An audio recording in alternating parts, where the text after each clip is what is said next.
Or I'm DJ Rat Bastard on the radio. DJ Rat Bastard, okay. DJ Rat Bastard, okay. Your resume, you're an actor, a makeup man, makeup master, you're in special effects, you're a director, you've done stunts, you're a producer.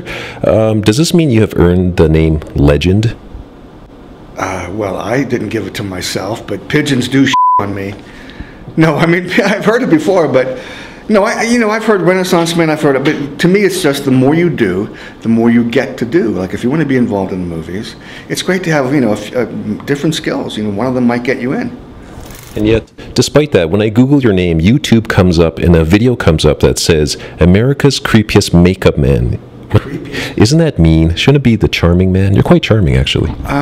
Yeah. People who know me know that I'm a pussycat, but look at this face, I'm always hired as the bad guy, I'm always the killer.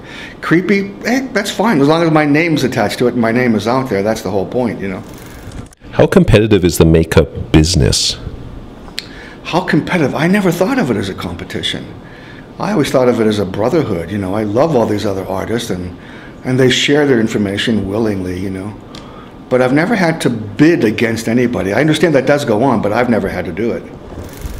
The makeup you've had to use, how much of it is actually toxic? I think we'll remember back to Wizard of Oz, Hamilton, Margaret Hamilton, Roy Bolger. Toxic makeup. Is toxicity part of the deal?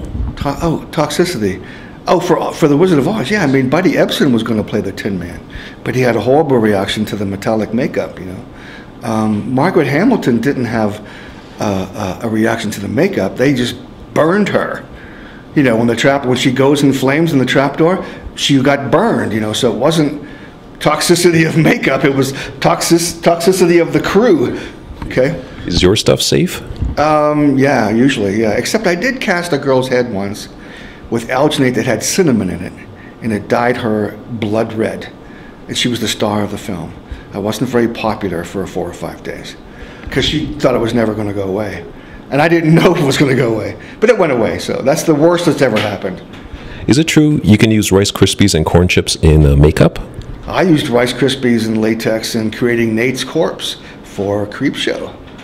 Rice Krispies, latex, some brown food coloring, When it comes to horror movies, especially in the 80s, was the summer camp the perfect backdrop for horror films? Well, if you watched movies like, Friday the 13th, and when I was doing Friday the 13th, right down the road, they were shooting Mother's Day, and then a whole slew of summer, there's a movie called Summer Camp, okay? There's a whole, it spawned a whole slew of let's kill naked teenagers in the woods films. You got to meet David Letterman in the 80s. You got to shoot him. You nearly burned down his set, his head. You grossed him out. You also made a set of teeth for him. You put a space in the middle. Yeah, of course, because he has a space. Now, I was on the show 5 times, and on the show he looks like he's irritated. He looks like he's having a bad time, but he has to put on a show. I did show 5. Last time I was on the show, I shot him in the head. And I haven't been back since.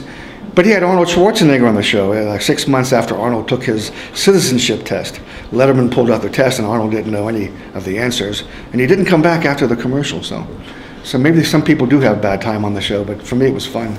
You went up against Jerry Lawler regarding Andy Kaufman. Because we do our research. We do our research here. And was it a character you were playing? I'm assuming, or were you accused Jerry of using pile drivers to cause the death of Andy Kaufman? No. I told him that he caused Andy Kaufman's cancer. But that was just something Jerry wanted me to do for his local wrestling shows in Tennessee. I think I did 3 or 4 of them. I've never seen them. Well, you called him, you scumbag, you meanest monster, you bonehead psychopath, selfish love for fame. I'm friends with all the stuntmen in Hollywood. I'm going to send Jason down there to wipe you out. And that's what he did. He had some guy dressed as Jason, but again, I've never seen them, Of all the films you have created, is directing, does it come easy to you? Yeah, if I'm inspired. If I'm inspired, then the next step is always there in front of me. It's never something to ponder. I just know exactly what's going to happen. You shoot the movie on paper before you begin shooting it on film, because that's where you make mistakes and it's not costing anything, Do you learn from the best when it comes to directing? I think in my 66 years, I've seen I've definitely been influenced by, Roman Polanski, Spielberg, especially. I mean, there's stuff that they do that you don't learn in film school. The stuff that they've created to, like we talked about this the other night at the movie theater. If you see E.T. again, watch that the whole movie is shot from this high. That's how tall you are when you're 12 years old. So the cumulative effect was you were one of those kids with those kids because you were at the height you were when you were 12 years old. They don't teach you that stuff. This is something the director invents. So yes, I'm inspired by all that stuff. Night of the Living Dead, how long was the first edit? I don't know, because Columbia bought the film while we were shooting it. So the editing, the post-production was going to take 10 weeks. It was reduced to 4 weeks. So we put the film out 4 weeks later. Was the film everything you wanted it to be? No, of course not. That's why you asked me that because you know? Are you trying to piss me off? No, the film was about 30% of what I intended to do. There was so much that they wouldn't let me do. Not because of any censorship or they just thought there wasn't going to be enough time, yeah, I had a whole different ending that was going to be in that film. Just lots of stuff. If you look at my books, Grand Illusions, I put the storyboards in those books of everything I didn't get to do because I wanted the world to know what I was intending to do. Despite the fact it still seems to stand the test of time. No, it does. It does. It's a good movie. We saw it last night, when the crowd loved it, and I saw it a couple of years. I hated the movie for a long time. I stayed away. I never wanted to watch it.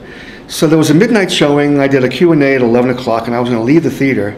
But I stuck around, and it was the first time I was able to see it objectively, as a stranger would. And it was good. Last night I had the same feeling. It's a good movie. For directors, for beginners, is there anything that they do that's a mistake that they should avoid?